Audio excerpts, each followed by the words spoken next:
Okay, good evening. I'm going to make a start. I think a few people will still come in, but I'll make a start now. My name's Nick. Thank you very much for coming. I'm a teacher, and I'm proud to work at a local comprehensive school, one of the few that are left now, and I'm very pleased to chair this. For people whose first Norfolk People's Assembly meeting this is, we're a broad coalition of different groups across Norfolk that believe that austerity is wrong and want to work productively with other people to stop it. We've been active for about 18 months. We've taken part in a variety of different activities. We've held street demos, we've been part of national mobilisations, we've supported action of other people, lots of strikes, and last week we held a big people's question time event at Epic Studios, and 250 people came, so thanks to everyone that supported that. The video is going to be out soon. And I mean, I think our starting point on this is, you know, we're told by politicians frequently that there's no choice but to have austerity, and it's the only sensible course of action. We hear that word sensible enough. And in the Norfolk People's Assembly, we say that's wrong. We think that austerity is a choice, and it's a choice to make the poorest people in society pay for the mistakes of the wealthiest. So we're calling this this Hustings to talk about these issues. Austerity is one of the many issues that we're going to talk about. And we know that the People's Assembly is going to go on even after the election, and I think tellingly the People's Assembly has already called a demonstration for the 20th of June after the election outside Parliament to say that whatever shade of government we're in, we don't want austerity, and we want to send that message really clearly. So, first of all, I'm going to let the speakers introduce themselves. I've got loads of questions, but as chair, I'm going to be really rude and ask the first question myself, because I want them to lay out their position really early on. So the first question is, do you think that austerity is the right course of action for the next government to take? And do you agree with the People's Assembly point of view that there should be no cuts at all? So I'm going to ask that first of all to Clive Lewis, who's representing Labour. Thank you very much, Nick. I'm also the Unite and GMB trade union candidate in this election. And also, I think it's important to note that Unite has been one of the key movers behind the People's Assembly, and I'm really proud about that. The Labour movement is a broad movement, and the Labour Party is a broad church. I can tell you now that the Labour Party has a range of policies on reducing deficit, and we can go into detail throughout the night on what those are. I'll tell you now what I think about deficit reduction and about austerity. I've been open about this, consistent, that I believe austerity is a busted flush. I believe austerity doesn't make economic sense, and it certainly doesn't make moral sense. And there are lots of people in the Labour Party that share that view. But like all parties, we have different views, different opinions. And there are some people who believe that actually reducing the deficit is the be-all and end-all. And there are others, like myself, who believe that actually it's a political cover for undermining the welfare state, for undermining that compact, that social compact after the Second World War that I think many people in this room would agree is the right way forward and the kind of society that we want to see. It's part of a neoliberal project to have low taxes and the wealthy get wealthier. I think I understand that. I understand austerity is a cover for that, and so personally oppose it. The second thing I'll say is there are some misconceptions about the Labour Party and what it's actually saying on reducing the deficit. And I've written a few things down here and some of the things that they're saying. One of the things they're saying is reducing a 1% cap on child benefit if they win. Now, from the right, they're saying that's not enough. But with inflation at 0%, there's a good chance over the next 2 years, that 1% cap for the next 2 years will actually not mean any kind of cut. That's the first thing. The second thing, the other kind of cut that's been identified, one of the big ones, is the top 5% of wealthiest pensioners will lose their winter fuel payment. I think that's wrong. I understand where it's coming from. I understand the sentiment that the wealthiest should pay and contribute more, but actually I think that should be a universal benefit. I don't believe in hiving people off. I think it takes them out of the system. I think it's wrong. But that's where we are. And in terms of reducing the deficit, the day-to-day deficit, the money that's less, that's tax and incomes, and then what goes out, that deficit, reducing that. We said we'll reduce that, but it's as part of a percentage of GDP. So if GDP increases, which the OBR says it will, then as a percent of GDP, that means that there theoretically will be no cuts. But that's the policy.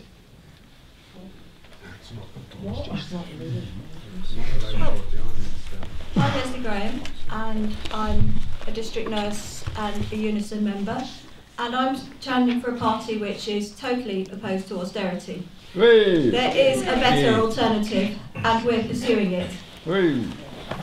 One Green MP in Parliament has introduced bills to reinstate the NHS, to make the public sector the default provider for public services, and to renationalise the railways.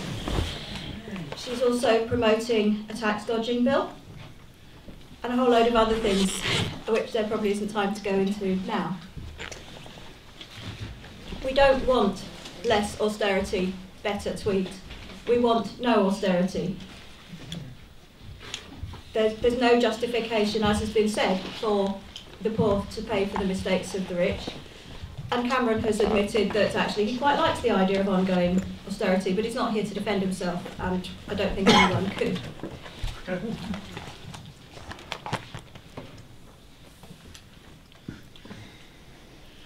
Labour is offering the most competitive rate of corporation tax in the G7.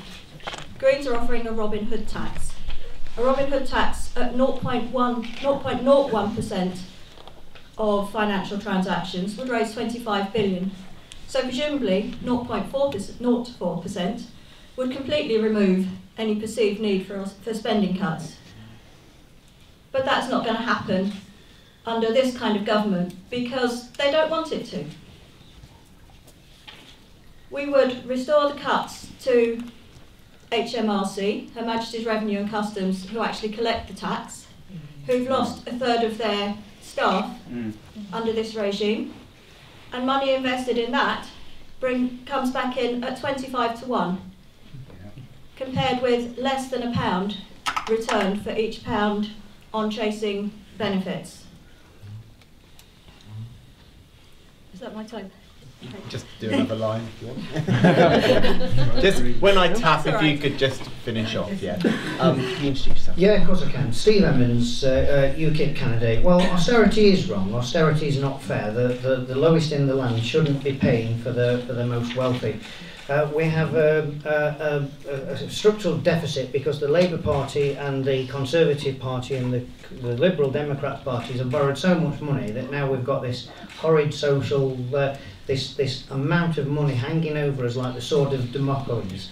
Now, UKIP, how we see this going is we're going to raise the personal allowance to £13,000 per person, which will may take a lot of low-paid people out of tax altogether. Why are we taking tax off them and then giving it back by tax breaks? Abolish inheritance tax. Inheritance tax is innately wrong. You pay tax all your life on all your earned income, and then you pay tax again when you die. That is just not correct. It's just not right. We'll raise the threshold for paying tax to 40% for income and 55,000. Introduce a new intermediate rate of 30% on incomes ranging between 43,500 and 55,000. We'll give a tax cut for everybody. Increase transferable tax allowance for married couples and civil partners to 1,500. VAT, there will be no change there. We will not increase VAT, unlike what the Conservatives said and then did it. Corporation tax dodgers. UKIP will not allow large companies to continue getting away with paying zero or negligible corporation tax in Britain. We will bring this unfairness to an end. We will introduce a turnover tax. All the big companies will pay a percentage of their turnover. Thank you very much.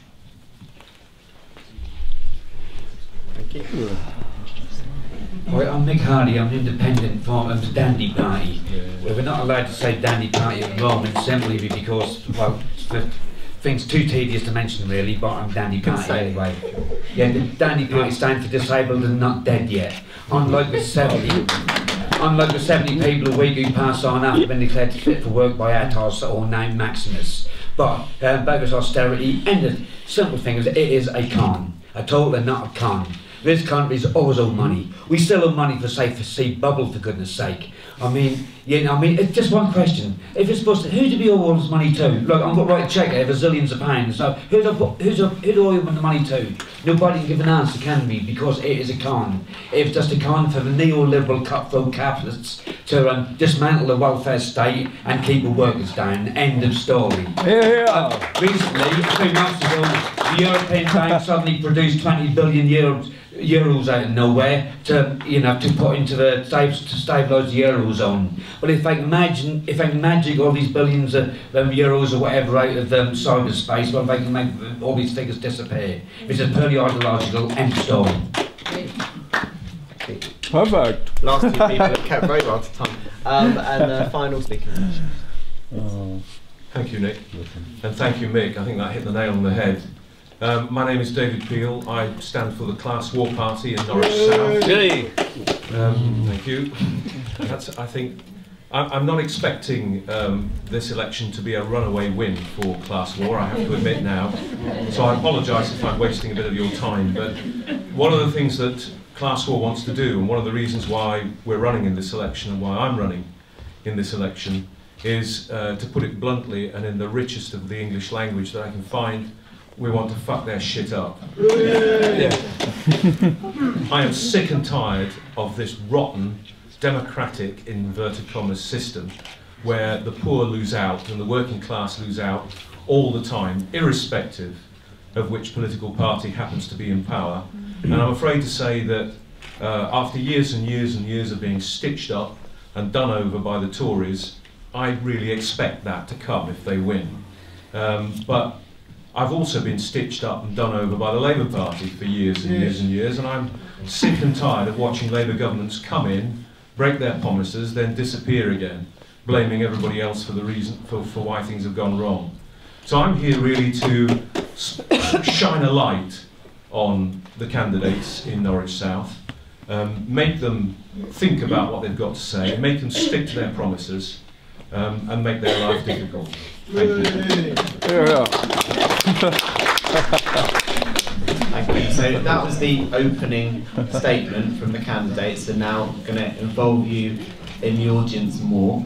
Obviously you will have noticed there, because I let the candidates introduce themselves, that there's no speaker from either the Conservative Party or the Lib Dems.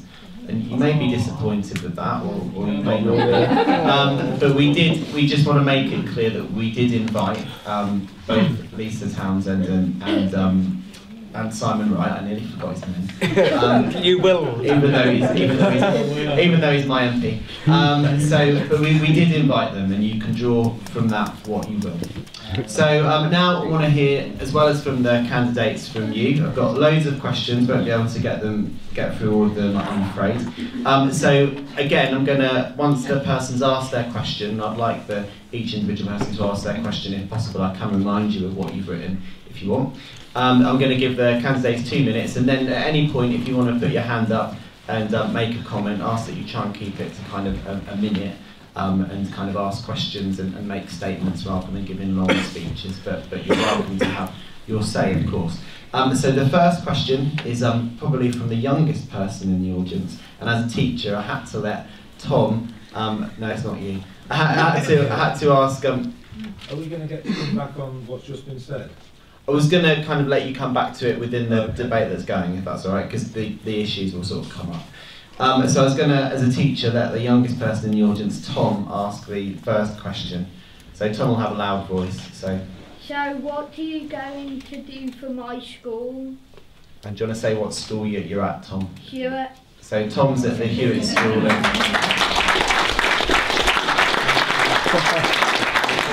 Candidates know that Hewitt School has been a victim of forced academisation by the lack of inspiration trust. So I will let the candidates speak, and I'll ask Mick first. Well, I certainly won't let it become an academy. Yeah. That's another con as well. That's it. Oh, right. You can be on any platform and find you like, like how quick your answers are, right? Okay, Leslie. Perfect. Well, Greens have consistently opposed the introduction of market forces into education, as in health, and we would return your school and all other academies and preschool to the local authority system. We think that education is a right, not a privilege, and segregation in education, according to whether you go to a private school or grammar school, is harmful to everybody, because it's really important that everybody has equal access to a really good school. We shouldn't be arguing about which is the best school that I can get my child into. We should be arguing about how do we make every school a school that my child will be happy to go to. Well, this is not on, is it? Have you turned it on? I haven't touched it. Well, UKIP have a policy of making grammar schools not academies or comprehensive as Labour did. It's interesting, this, isn't it, that it was the Labour Party idea of academies that was taken up with interest by the Conservatives, and they've been running with it ever since. So those two parties are fully responsible for the mess we find ourselves in over academies today. UKIP had made the Hewitt School a grammar school. That's what we'd like to do with it. And there's another point here, isn't it? Schools are struggling under the numbers of the rolls. Not only an increase in population, but the immigration that's been forced upon us. Whether you like it or not, it's a fact, isn't it? Whether you like it or not, it's a fact, isn't it? There's too many people here. Right, can we let racist to say there's too many people here? You're just unbelievable, aren't you? Right, before we take the remaining candidate, you know, we may disagree with a lot of things that different people on the panel say, but everybody has been invited. So I think that we should listen to what they have to say. And we, you know, I spoke against Steve at UEA, and you know, I think Steve and I disagree on probably most things, but we including grammar schools. But we have invited, you know, Steve here to speak, and nobody beforehand said that they didn't think that Steve should speak. So, you know, what I would like people to do, nobody's actually put their hand up to say anything yet. So I'd like people to argue against the things that people on the panel say by putting their hand up and making a comment rather than heckling them during their speech. So if you could do that, that would be great. I've lost the carriage now, so I need to pass the mic second one down. Excuse me. I'm going to let... Could I just ask one question on what you just said? Yeah. Is it possible that we don't hear again, though, about the number of immigrants in our... He's made the point. Is it possible we ask him not to make that point repeatedly, because it is inflamed people? Yeah. Need the microphone. I'll go to David then. Thank you, and thank you, Steve, for just underlining how obnoxious UKIP are so quickly for us. Tom, the Hewitt School. I've got two children, and they both come through the comprehensive school system in Norfolk, and before that in London, where they were very well served by some brilliant teachers who are committed to them completely. Academisation is a disaster for our school system and for all schools everywhere. It's something that the Labour Party came up with and thought it was a great idea to improve schools. And I think, as the great Ian Gibson once said, the Tories have marched over all the bridges that Labour built when they came in as a coalition, and they have. Your school and academisation of your school is just one of the many ways that the Conservatives and the coalition have tried to use what Labour introduced for their own purposes. And it's the same with many other things like the bedroom tax and so on. We'll come on to those later. If, by a miracle, Class War won this election, there would have to have been a revolution. So your school will be safe in your hands, run by your teachers and the pupils at that school. That's what we would do if we ever formed a government in this country. We want the profit motive out of education, just as we want the profit motive out of health. But just to conclude, good luck with your campaign. I hope you win. I'll see you on the front lines. Thank you. Yeah, I'll just pick up on the point that David made there about the Labour Party passing that legislation. It did. The academies were very different to what the Tories are doing, but they were bridges. I would accept that. But I'll also note that it was one of the biggest parliamentary backbench revolts in the history of the last Labour government, and Tony Blair actually needed Tories to put that through. And I'm not proud of that, but that's a fact. There were many, many Labour MPs that voted against those schools. That's the first thing. Secondly, Tom, what I would do, well, I've already been doing something. I've been working with your campaign to try to save your school with George Nobbs and the other councillors on the county council, who I think are also putting in a judicial review to try to prevent that if it does go ahead. But as a party, what we're also saying is there are lots of other things that we'll be doing to try and ensure that your school and your educational attainment is where it should be. And one of those is making sure that all teachers in your school are qualified teachers. We know there are 17,000 unqualified teachers teaching in schools. We think that's wrong.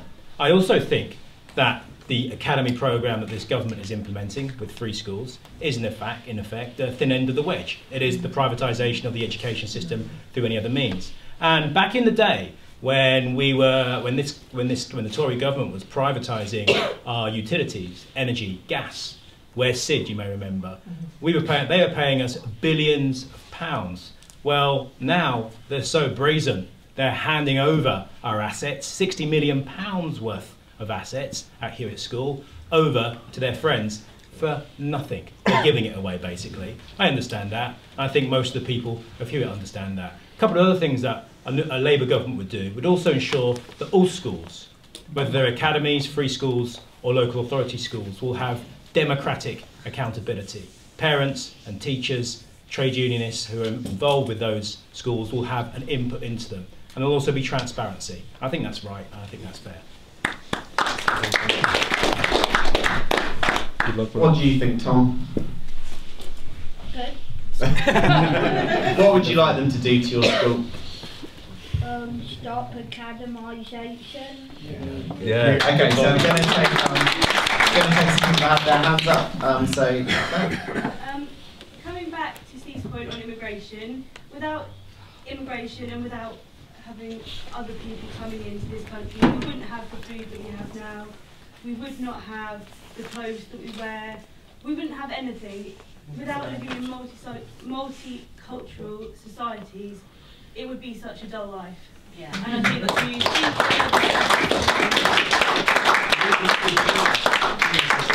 I'll take a few comments and then people can come back if they want from the panel. Ellen?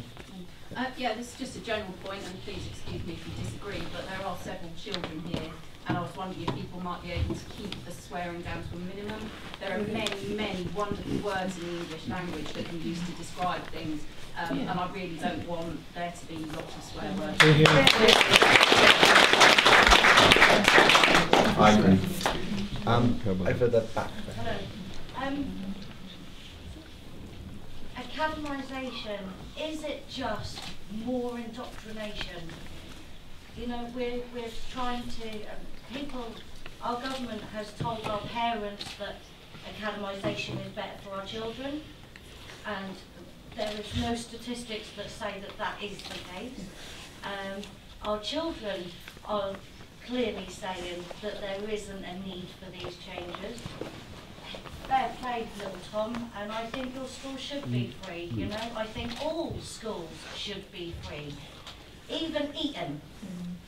All schools should be free. We, as a human being, have the right to complete and open information, okay? So whatever building you go to, and whether you homeschooled or whether you are schooled in a building, you should have the right for that equality of education.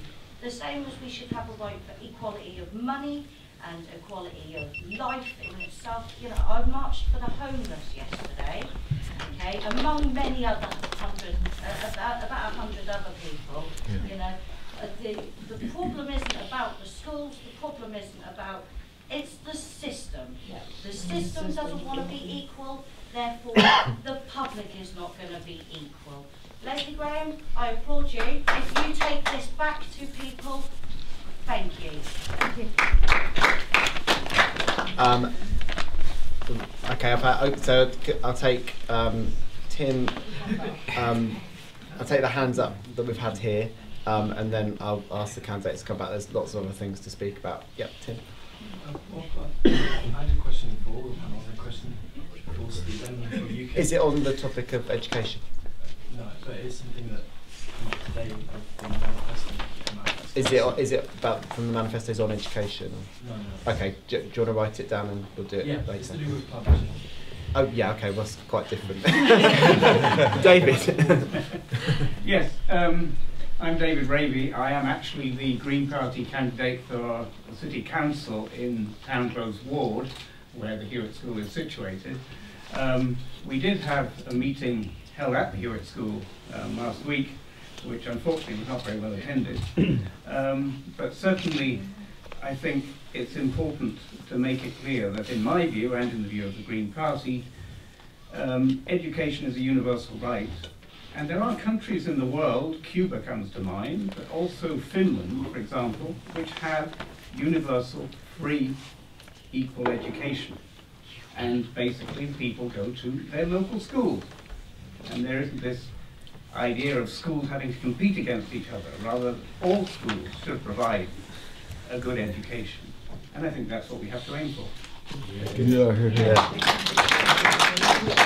Okay, a massive hands over here. Yep.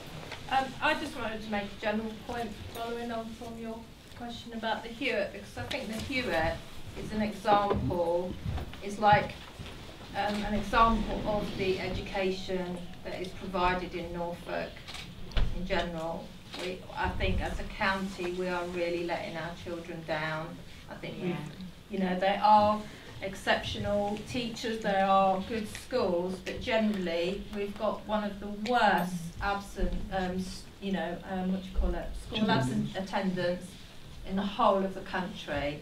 The achievement of children over Norfolk, you know, their aspirations are quite low, and there are huge issues with the education, and I think that anybody who is involved at local or central government should be making that a priority in Norfolk.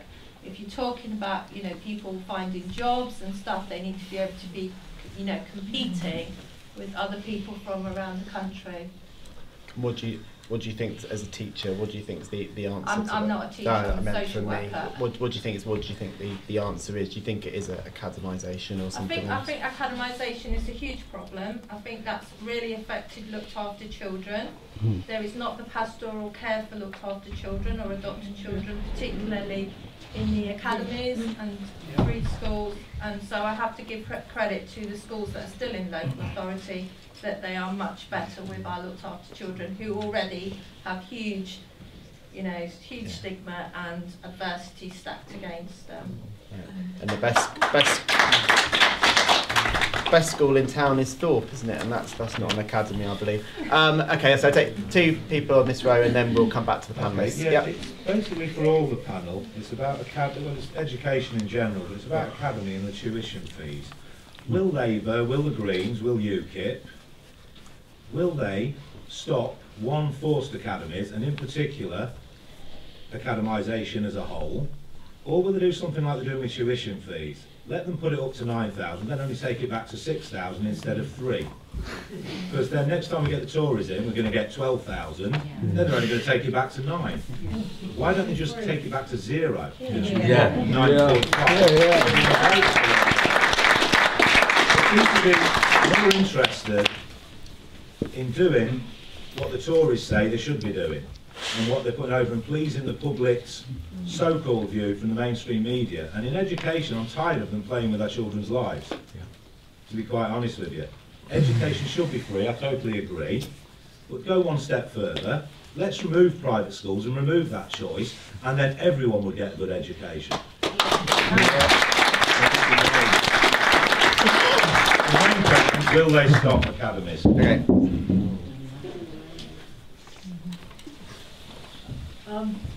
My thing was going to the idea of grammar schools, to your point about looked after children and children that wouldn't pass the 11 plus, is in your ideal world, what happens to those children? Everyone can come back if they want to. Okay, thank you. Right, we'll stop there on education. I'll let the people come back. So indicate to me if you want to speak. Clive already has. Yeah, I just want to pick up on what the social. Sorry, I've got your name, madam. Jenny. Jenny, the social worker, said. I think when you look at, I'm an associate governor at Thorpe, which is the last comprehensive school, local authority school in Norwich. I came up through the comprehensive system myself. It's given me everything. It's given me every opportunity I've had in life, really, as a young person. And when we look at Norfolk, I think you have to accept, I think we have to accept that after 12, 15 years of a Tory administration that has run down, you speak to teachers, head teachers, it has run down the schooling system in Norfolk. Now, if you look at the county set Tories that have run Norfolk County Council, they don't have any interest in the vast bulk of children's education. If they're wealthy enough, they can send their children to private school. So that's part of the problem. So simply handing all schools back over to a local authority won't necessarily solve all those problems. But so it is a difficult situation because we live in Norfolk. This is bandit country. This is Tory country. Yeah. So one of the things I'll be campaigning for, one of the things I'm already asking for, is that Norwich is made a unitary authority again. It was for a very short while made a unitary authority, and there was up until 1974. I don't know if you know this, but Norwich was a strongly Labour city council, and there was Norwich was in charge of the education in the school. There was no selection. The schools were done by lottery. It was a fantastic system, and they were all comprehensive schools, and educational attainment in Norwich was fantastic. So I would like to see Norwich, which we all know is a progressive city, have control over its own education system. And I think that way you can answer the other question, which is then we can turn it around and stop our schools in our city being academy schools.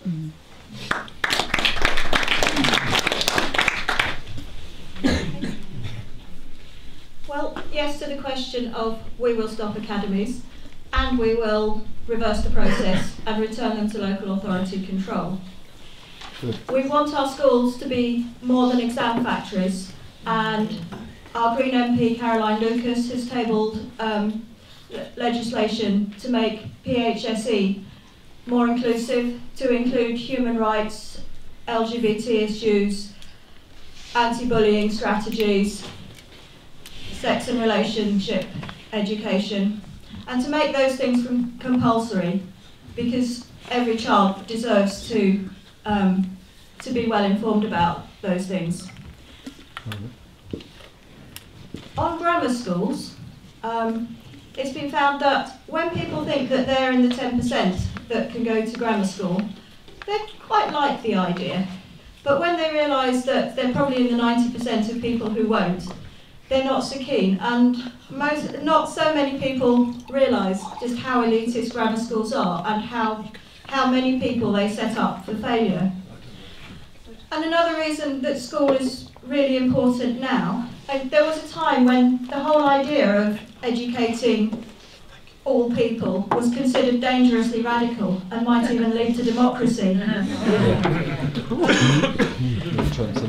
we don't have to go so far in the past. There are still countries where girls take their lives in their hands to go to school.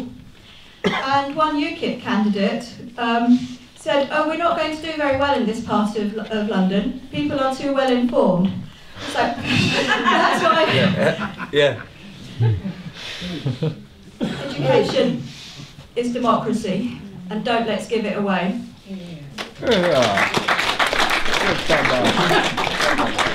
UKIP would scrap academies. There will be no academies under a UKIP government at all. Now give it a name called grammar school. We do prefer grammar schools. You are quite right. We would have the local health authorities doing the selection, and we would scrap this politically correct nonsense of 50% of people go into higher education. And to address your point, we would scrap tuition fees on universities for core subjects. Would you scrap private schools?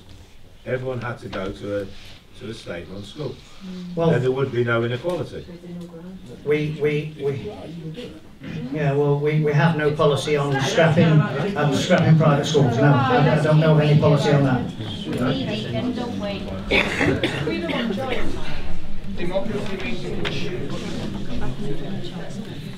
Yeah, I'd just like to add on a little bit to what Leslie was saying.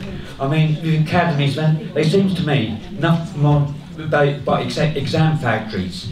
And I mean, education should be a lot wider than that, should be a lot broader than that. The more educated society is, the better it's got to be for everybody all around.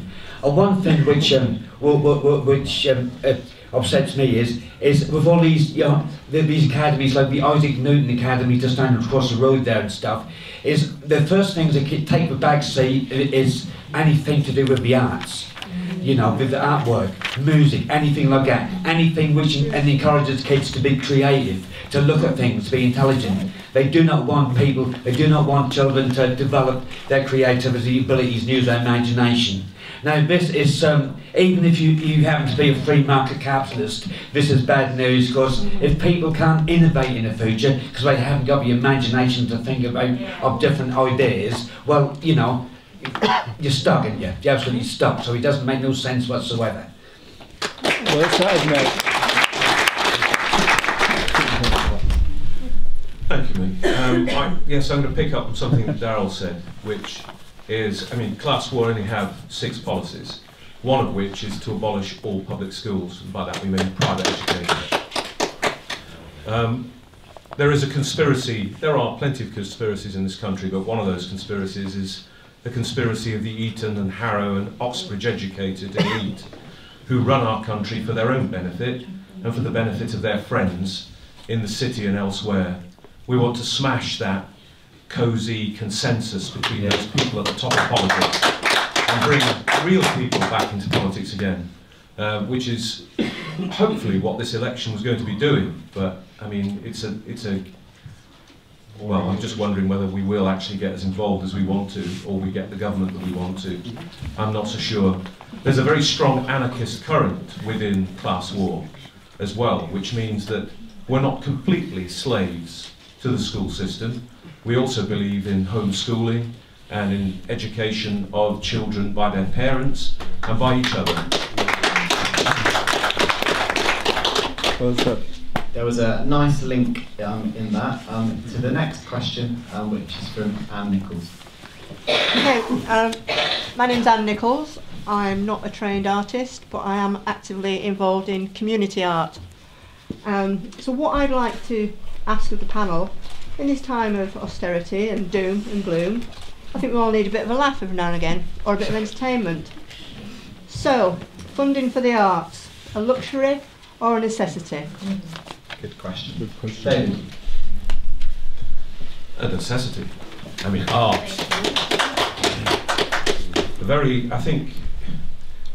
I remember some of my best memories of school are with the arts teachers who helped us to understand perspective and who helped us to understand art in all its different forms, not just painting but drama and poetry and so on. I remember very strongly how important that was to me. And I remember how angry I was to hear that, particularly under Thatcher, and I'm sorry to say I'm old enough to remember Thatcher, arts were destroyed. I mean, the public arts programme was turned upside down and cut to pieces. Because as far as she was concerned, art wasn't business. Art didn't make huge amounts of money, and we were all wasting our time trying to decide what to do when it came to art, when we should really be studying for factory jobs in the future. Art is, for me, the very first anarchist book I read was Education Through Art by Herbert Reed. An absolutely amazing work about teaching children through art to take a new look at life and to grow into life. So, I mean, I'm sorry if it sounds a bit waffly, but no, art funding is an absolute necessity. Where it is at the moment is criminally low, and we need to do something about it. And I think perhaps the candidates here might make some pledges. I don't think they're going to get elected. Some pledges on art funding that we could replay back to them.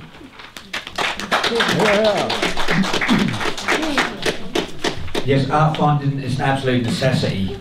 Now, the scary thing is with the arts grants being constantly cut back and cut back and cut back, you know, the Tories want us to rely on philanthropic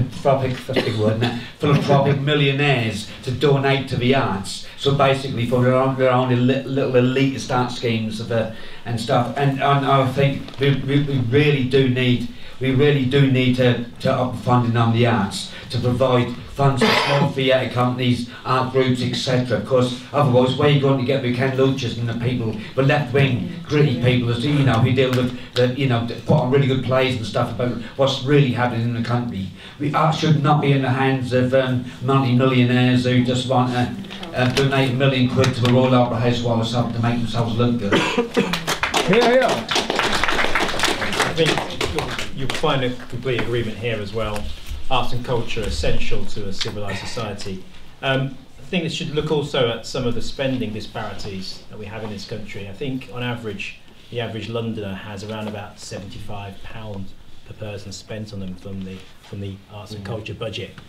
Outside of London, that's about £4 per head. So I think you can begin to see where you could make some changes to even out, which is London is one of the richest, wealthiest in parts, we know it is, in the world.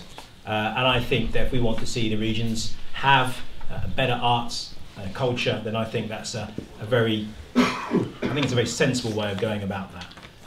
But I would also say one of the things that the Labour Party have made quite clear, and it kind of links back to the education issue as well, is that I've picked up as well, that when you speak to people, children especially, teachers who work in academies, there is more of this sausage machine mentality in terms of tick box for exams.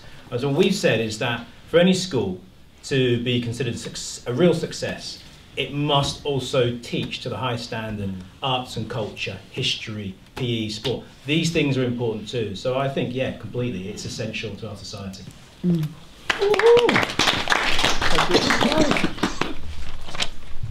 I'm reminded of the poster that says, "If I can't dance, I don't want your revolution." Art is an absolutely vital part of society. Obviously because it makes life better, but also because it makes society better. So for example, in the climate change unit, they employ people to look at the arts to convey the message. In any political campaign, you need your artists to help you convey your message. Where would we be without our Ken Loaches? What would we know about all sorts of things that have been exposed by our documentary filmmakers? Art is vital to explain society, and also to make society more cohesive by giving people things to do and projects that they can share. There's also a strong economic case for tourism, for actual exchange of goods. But we're more than Homo economicus. We're all artists, and that should be nurtured.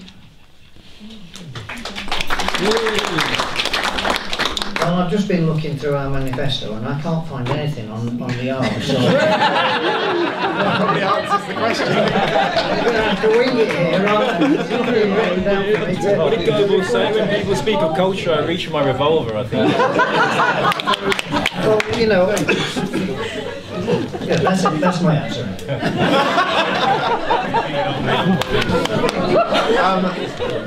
A comment up there, and then I'll ask Anne to come back. We have no policies. Funding for arts, but there's a big problem that most schools are still stuck in this religious problem where it is we sit down and we pray and is there any way that we can change our mind, body and soul education? Why have we not got mind, body and soul education? Because that will create creativity, that will grow people into real human beings, and you know, people that have empathy for each other, and you know, it will create care, how care should be from the heart. Yeah. Beautiful. Very beautiful. I just wanted to ask, we were talking about the arts funding, just an add-on question really, if I can do that just quickly. I'm really concerned that where I work, which is the art school in Norwich, we don't get any funding at all from the government because we are 100% arts higher education institution, and I just wanted to know if people on the panel would restore that kind of funding, because basically those kind of places have to rely on student fees. Student fees are nearly 9,000 where I work per year, and I think, and I have seen the different types of the students coming into our place are really nice, but there's such a lack of students from ordinary working class backgrounds, and that is like a massive issue. And I just think that abolishing the fees altogether would be a great thing, but I also think that also has to be funding for art schools and similar institutions again. Yeah. Thanks, Jan.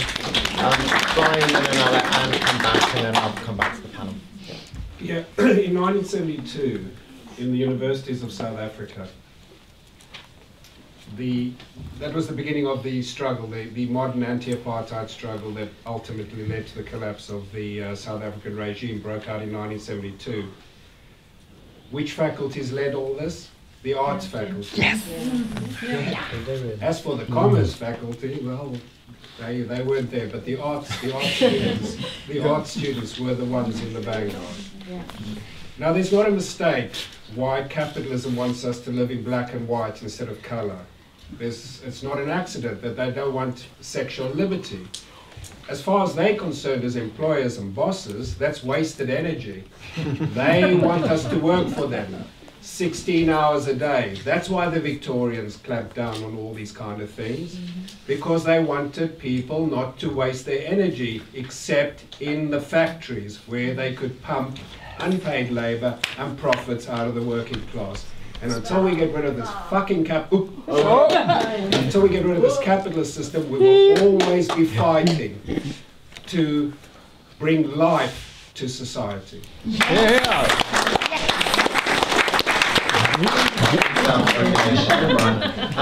Anne, might reply. Okay, really, it's just to, it's an invitation, really. Here in Norwich, you've got an amazing artists collective, the Norwich Dandies. It's purely coincidence that similar thing to what Nick was representing.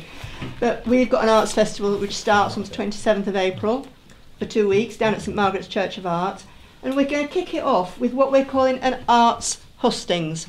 It's not going to be as formal as this tonight, but we would like to see as many candidates from the various political parties to come along, speak to us, have some fun, share your sort of favourite bit of writing, poetry. You can dress like a dandy, pose like a dandy. The invitation is open.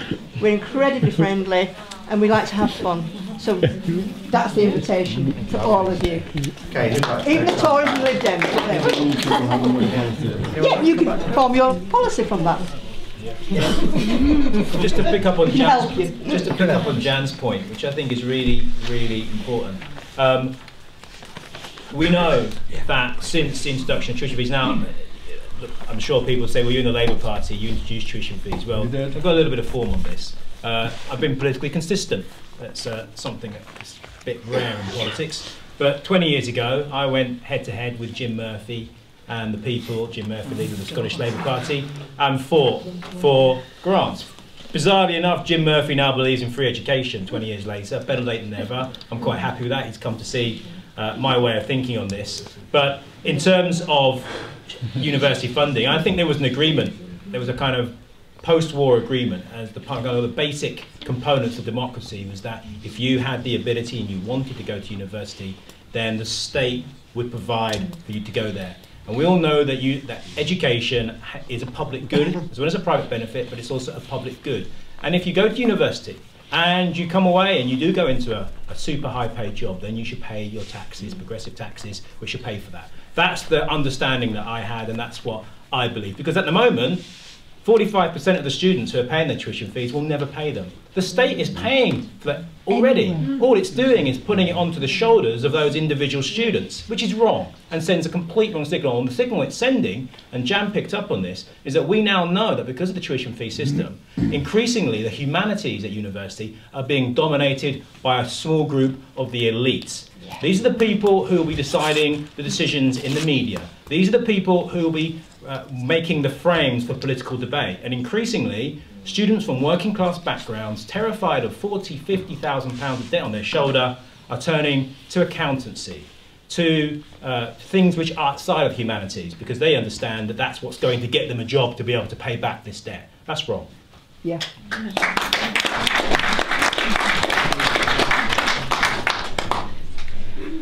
I tried to sum up Brian's question about what is art for, and my shorthand for it was arts versus the straitjacket of satanic mills.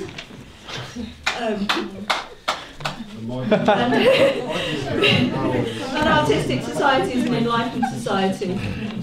And on funding Arts College, yes, we know that university tuition fees don't solve the university funding crisis, and clearly there has to be universal funding for higher education, paid for through fair taxation, properly collected, and we've detailed all that collection from various taxes.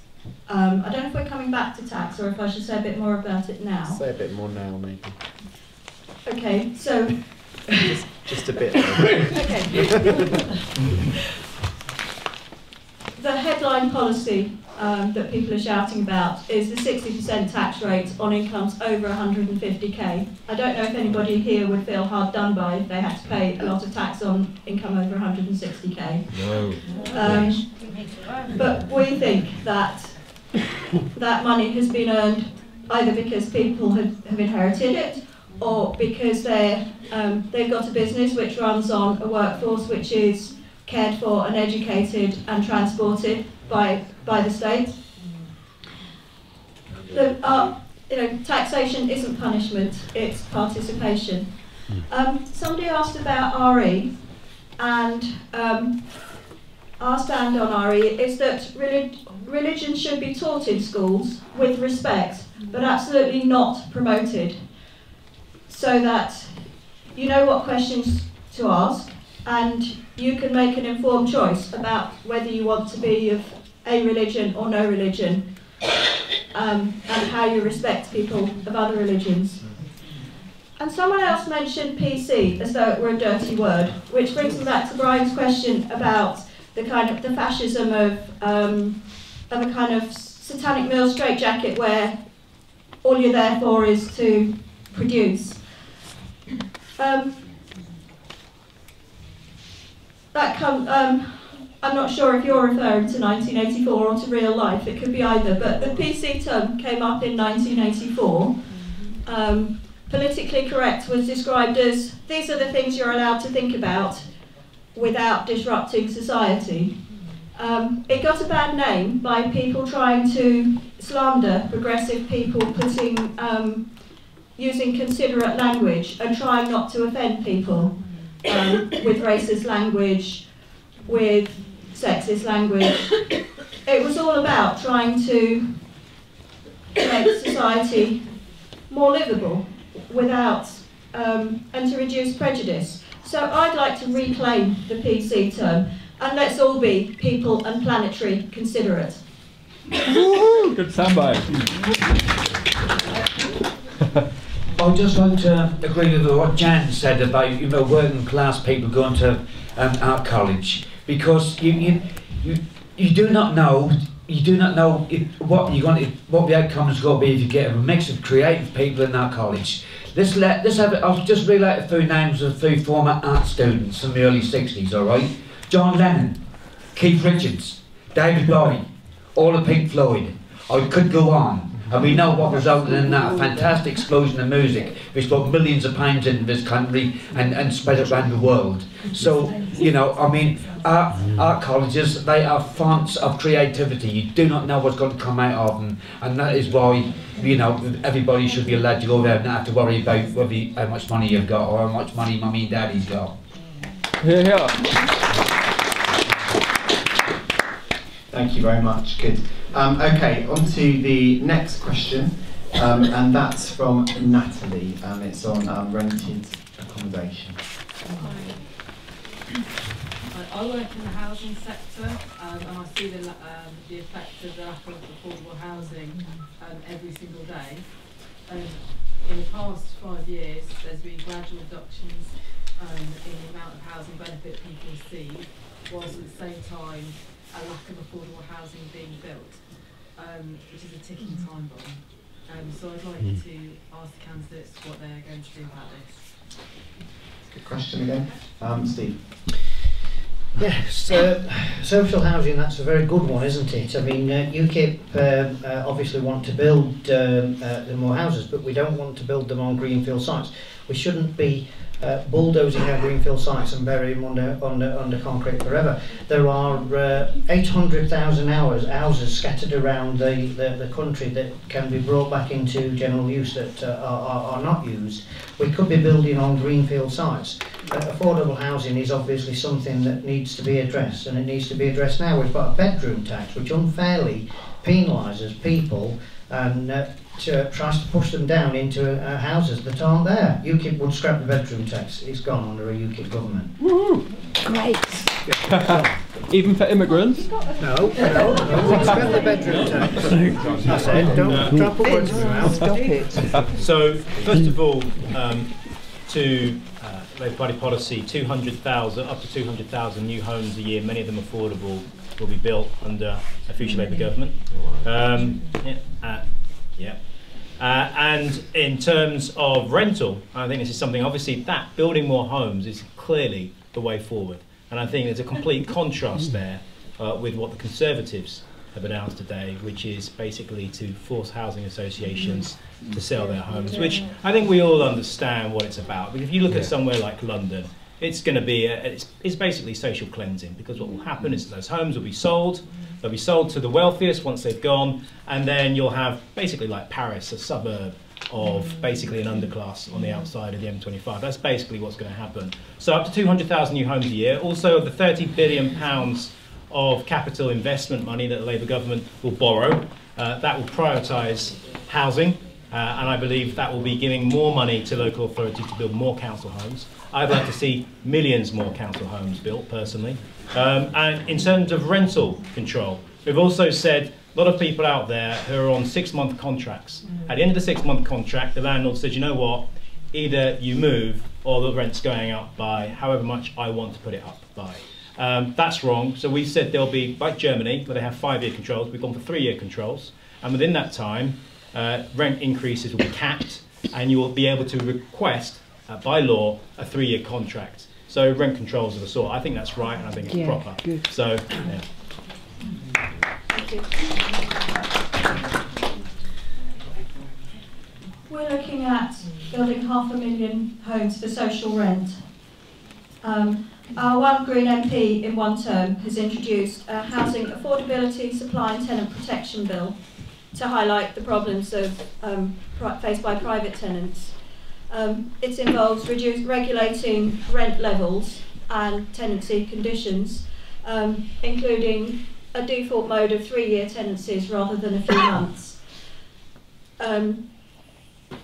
We put motions to the City Council to commit itself to not evicting people on the basis of bedroom tax alone, because that's taking local resistance to a national policy.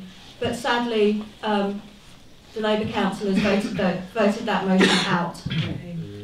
We would also introduce a right to rent, so that if you're buying if you're buying a house and you get in trouble with the mortgage, you can ask your local authority to part buy it with you so that you then rent back as a social tenant. And we don't think that council housing should be sold. Yeah. Losing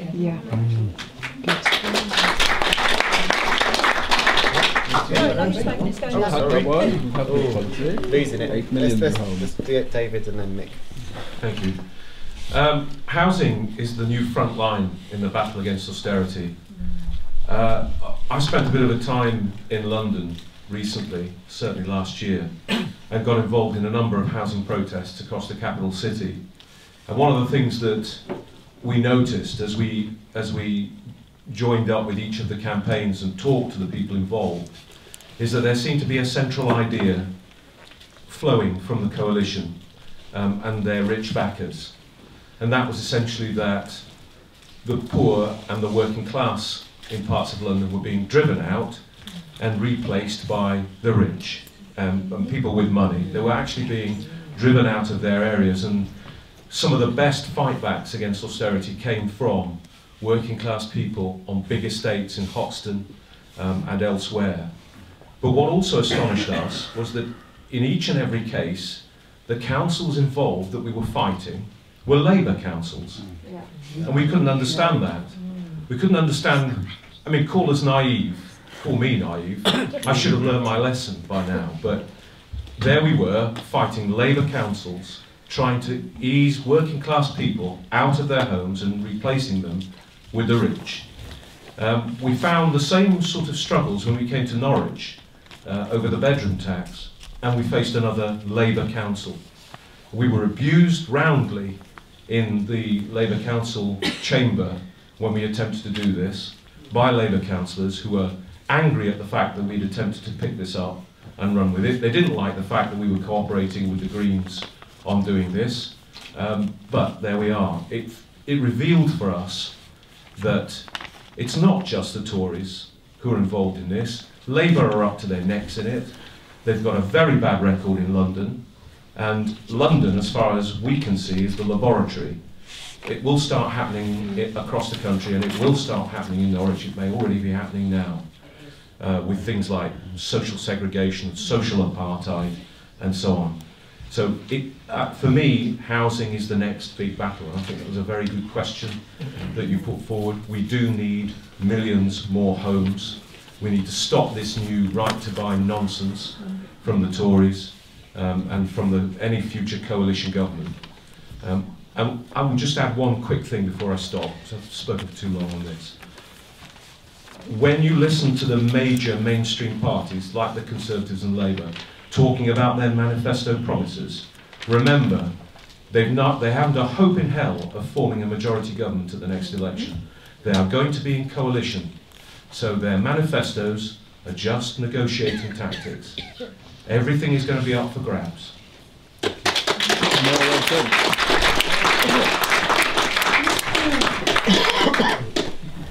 We used to have things like fair rent tribunals before flats are scrapped and to placate the dormitory house.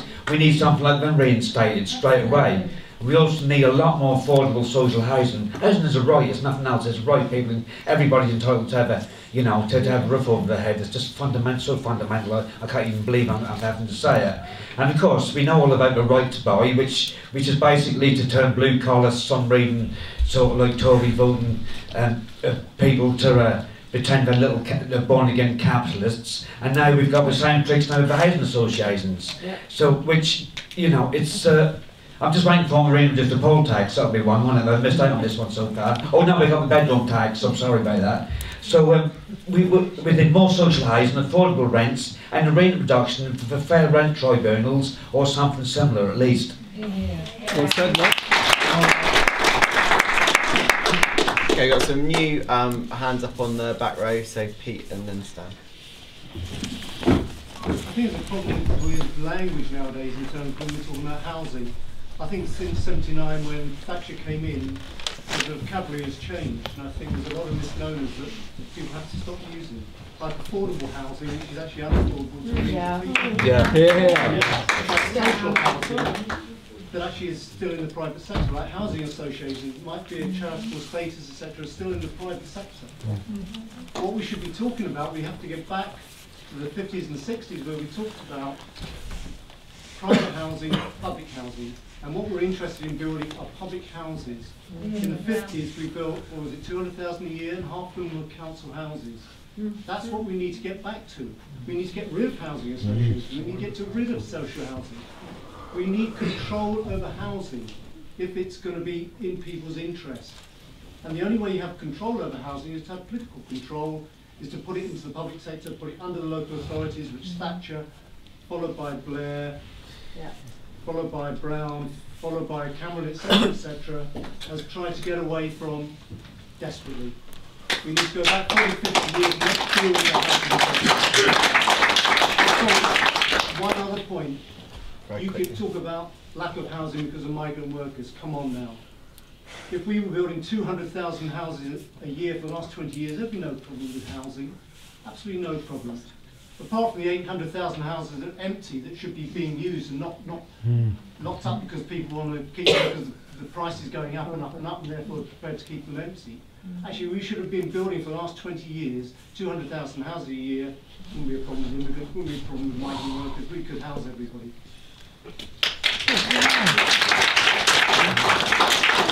Yeah, I mean, to follow on from that, I mean, I want to offer one comment, which is probably on today, sort of supporting the class war campaign. One thing we advocated yesterday is that people take a bit of agency in their own lives and encourage squatting. The Labour, the Conservative and Liberal coalition overturned the legal aid bill, and they used that as an excuse to push through a ban on squatting of non-commercial premises.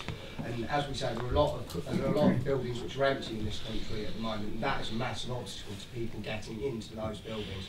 So where we can set up sort of radical tenants associations, maybe instead of housing associations, where people learn to represent themselves, take control of their own communities, and get people housed in houses that they know are long-term empty, that'd be great. The council can also step in and do this, and the only council in the country that I'm aware of that are doing it at the moment are Stoke-on-Trent, who have introduced a scheme where you can buy any building mandatorily. The council can sell it to a person who is homeless for a token amount, and the only council that's doing this is Stoke-on-Trent. So I'd like to know from the parties, would their party encourage their councillors at least, I know they won't be able to do it at a national level, but will they encourage their councillors to institute this scheme at a local level to help people out when they're without housing? Okay, here, so Darren, and then there was somebody behind Darren. Yeah, we all agree that we need more council houses, it seems, but we've been hearing that for about 10 years. In the meantime, a lot of people on low incomes, these hard-working families, both employed and unemployed, are stuck in private housing. Will the rent cap that Head Miliband and Labour were pushing prior to the campaign, will it be lower, higher, or the same as the local housing allowance? Because if it's any higher, it's not going to do any good, because it goes into other people's other money that they need for food, children's clothes, and everything else. It has to be the same as the local housing allowance, or it doesn't do any good whatsoever, and it's not fit for purpose. So will it be? Yes or no? I think it's fairly obvious that we need more housing, but you have to build the houses to a good environmental standard as well. So we need to take people out of fuel poverty and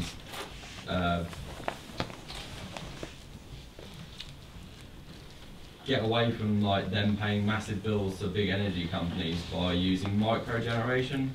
So the Green Party want to use a German standard, I can't remember what it's called. Would Labour also look at implementing some standard like that? Yep, so Anne, and then I'll bring the candidates back. This has been touched on by Stan. To me, one of the big obscenities in this country is the number of empty properties which could be lived in, which could be made available. I've known a lot of people who've squatted in the past. They're not hooligans, they're not thugs. There've been people who need somewhere to live. There's been craftsmen in there, people who know exactly how to look after properties. It's not rocket science, we just need to be creative about how we look differently at housing, because one size doesn't fit all, and communal living, it can be fantastic. but we just need to think outside the box and just, you know, just throw away some of these hidebound ideas. Okay, I'll bring the candidates back. If you could shorten it a bit this time, because yeah, just to pick up on Stan's point, there's actually in the early 1980s, the Labour City Council actually supported the Argyle Street, actually passed a motion to support and recognise the Argyle Street squats, which I think our candidate for Thorpe Hamlet was a key part of. So I don't think it's beyond the realms of possibility that it could again. So yeah, why not? In terms, you know, there's history there. You know, that was the Labour Party back in the 1980s. Yeah, back in the 1980s. So yeah, it was back in the 1980s. But you know, political cycles go around. Yeah. So in terms of retrofitting homes, and making sure they're insulated, well, the Labour Party has said that one of the key policies it will implement is 1 million green jobs by 2025, and part of that will be retrofitting homes to ensure that they're up to sustainable environmental standards. And because obviously renewables are a key part of that, but I was speaking to some scientists at the Tyndall Centre the other day, and they say one of the biggest open goals, if we want to be able to reduce our carbon emissions, is basically making sure we retrofit and make sure that homes, the new homes that are built, are up to environmental standards. I'm really pleased to say Norwich City Council is in the process of building a number of new homes over in Bowthorpe, which are what are called passive homes, which means that in terms of heating bill would cost about £50 a year. So very little heating, highly environmentally friendly, and I think that's the future for housing. Yeah. We'll get those.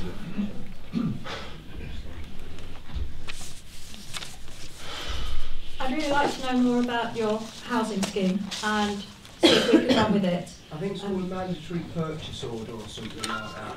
And apparently they are available for use by any council in the country at the moment. It's only Stoke-on-Trent instituted the scheme for the first time a couple of weeks back. Can I just say, it was started in London years ago. It was in Brixton many years ago, not Stoke-on-Trent. So Right, just Okay, so I was asked to be quick on this, but there's quite a few points I'd like to make. The first is that it's our policy to decriminalise squatting, and I'm proud to have been part of setting up Argyle Street in the background. In the long term, we're working towards a land value tax, which just wouldn't allow, which would make it very expensive for landowners to not use land. And it would be based on the value of the land, regardless of what you do with it, with different rates for agricultural land, for urban land, so that all land was brought into good use. Passive housing is brilliant. We have some token amounts of it in Norwich, and we need a lot more.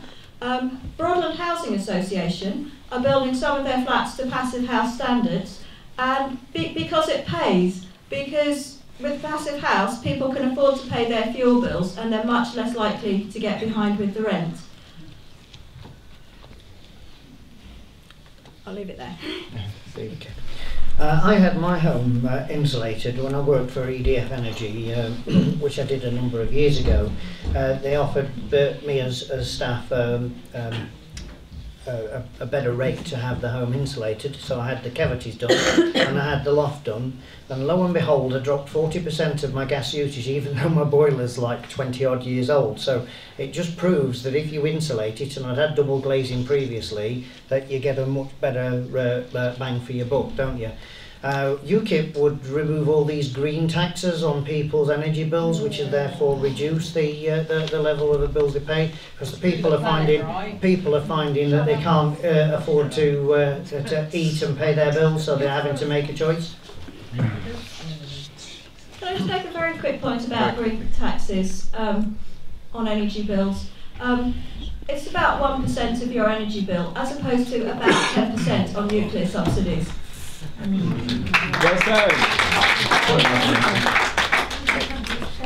I'm just going to quickly say that I totally agree with what Clive was saying, what Leslie was saying, what Anne was saying. We need to be a lot more imaginative about how we sort out the housings, and we certainly have to decriminalise squatting. I don't know what the figures are nationally, but I read somewhere that the homelessness a situation. Homelessness has gone up 25% in London, which is an absolute obscenity in this day and age. People in the 21st century, one of the richest countries in the world, should not be homeless. End of. I just want to finish thanking Ella in particular. I don't know if she's here this evening, but she organised the March for the Homeless yesterday in Norwich. I didn't see any other candidates there, but obviously people have got their commitments at the moment with the campaigns. But I did come along with my class war comrades, and we went inside Norwich City Council and went out onto the balcony, having found a door that was open, and hung our banner over the side, and I started shouting at the top of my voice through this megaphone. But it seemed to sort of resonate with people, what we were saying, because we were basically saying to our people, if you have no home, go take one. If you have no food, steal your food. I don't care what you have to do. Stop relying on your representatives to build homes for you in 20, 30 years' time. You'll be dead before the homes arrive. There are hundreds of thousands of empty properties in this country. Go take one for yourselves and make it habitable and livable for yourself and your family. I think there was a comment from the back there. Yeah. I was just going to say, like, after the squatters of Argyle Street got evicted, a lot of them got moved into council housing, and eventually they formed a housing cooperative. And the thing is, like, with all due respect, Clive, the local Labour councillors basically smashed the housing cooperatives. Like, me and Andrew were a part of that. They basically repossessed the houses that were originally council houses that were part of the cooperative, so pretty much decimated it. Back in the 1980s, or? No, recently. Recently. The Widow Housing Trust. Yeah. I was just wondering if you have any comments on that, possibly? I don't know enough information on it, to be honest. It doesn't sound very good. Willow Housing Cooperative. What was that? Willow Housing Cooperative. Okay, the probably will be the final question. Coming to the end, sorry for the people whose question I didn't get to read out. Comes from Mary. Can you read it out, Nick? Because I've forgotten. I know what I want to say, but the text Okay. changed. Mary said, I'll add something. immigrants make a positive contribution to our society economically and socially. I love living in multicultural, multi-faith Britain. Will the candidates assure me they will publicly say that they abhor the scapegoating of migrants and that they will campaign to say so to the electorate? Immigrants are welcome here in Britain.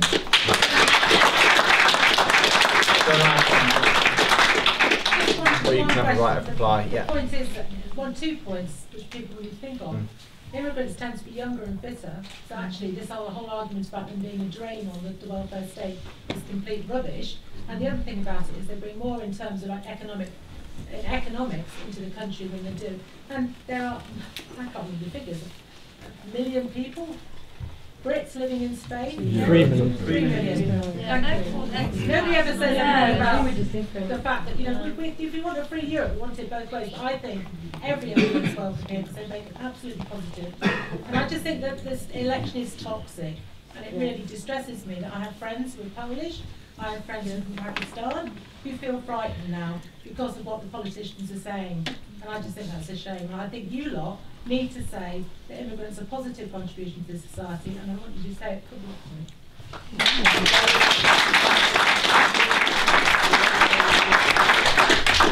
Okay, let's hear what they say then.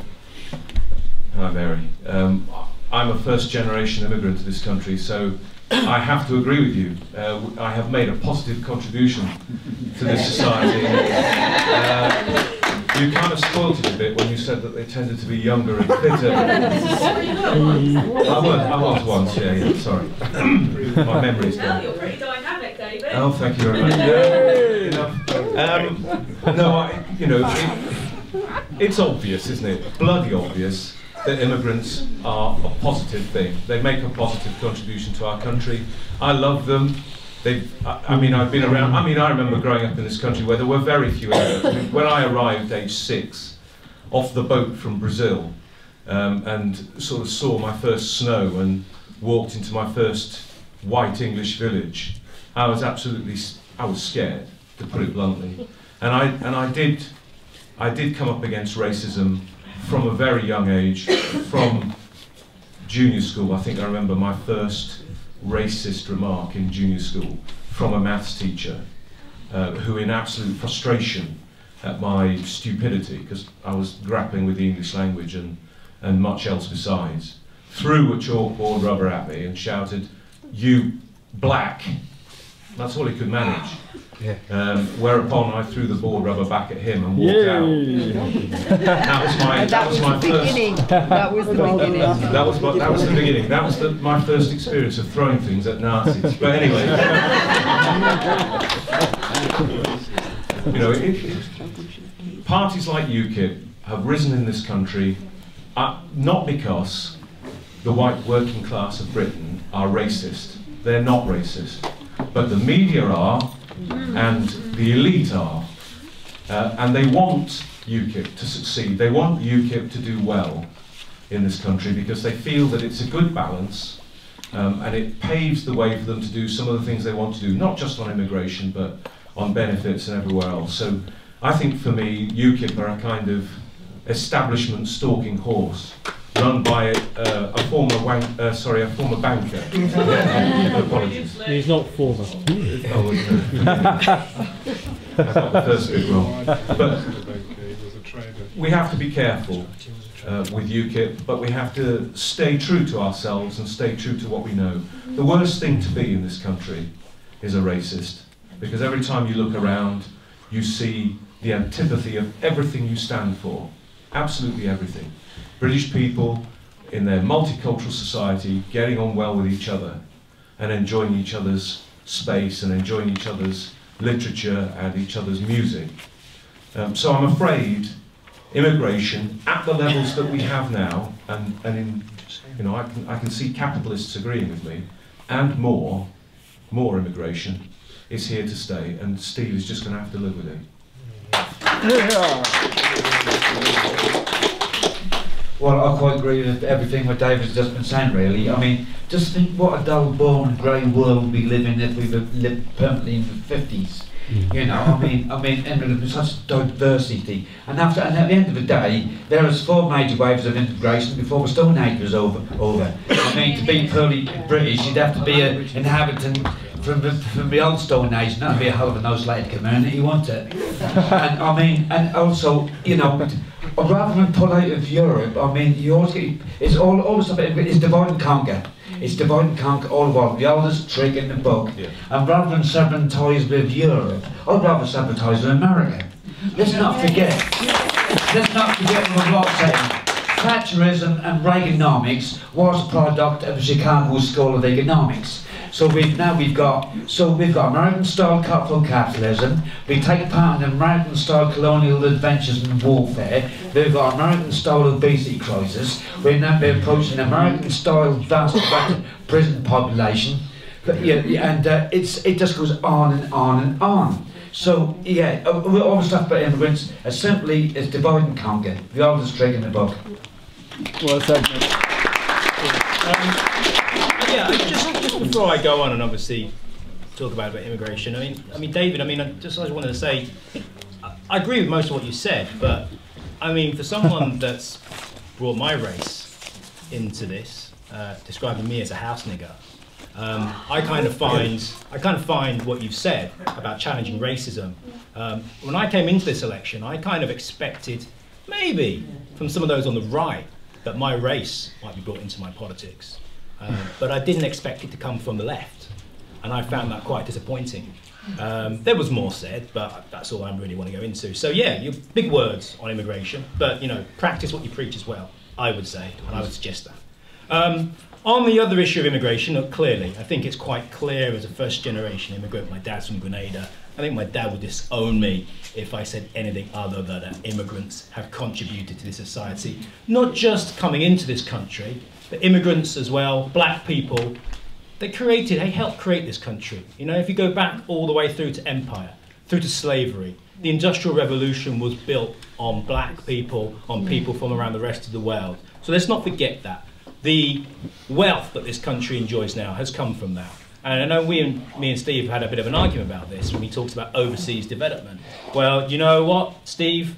I think actually that your line on overseas development, your line on immigration at the moment, it's a toxic mix which has made me and other people of colour and other people who consider themselves as immigrants feel extremely uncomfortable throughout this election and whilst you've been raising this issue. And the last thing I'll say is, it's the words of Nick Griffin that ring in my ears as he was being led off, as his party collapsed, as his home was being repossessed. One of the things he said was, I'm not too worried about UKIP, their bubble will burst. What I'm quite content about is that they are sowing the seeds, they are fertilising the ground for our ideas. And in the future, we will come back stronger than ever. And that is my fear. What UKIP are doing are making it more fertile for the far right when they do finally come back. And they will come back, they will. You're making it more fertile from them. And I would say to you, it's a disgrace and you just stop it.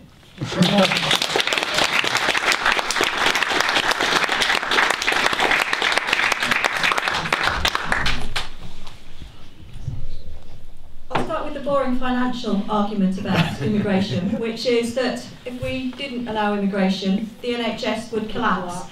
And also that the amount that, by arriving here already adult and educated, immigrants bring into this country, it's estimated at almost 7 billion, which is roughly the amount of foreign aid money that UKIP would like to stop.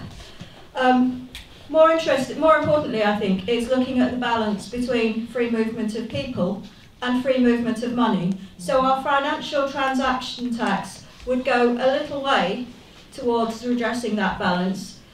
We need to go a hell of a lot further, but I don't think we should talk about free movement of people without talking about the chaos caused by free movement of money seeking the lowest wages and causing havoc on the way.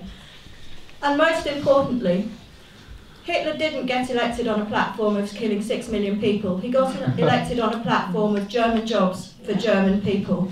So it's really important that we celebrate diversity.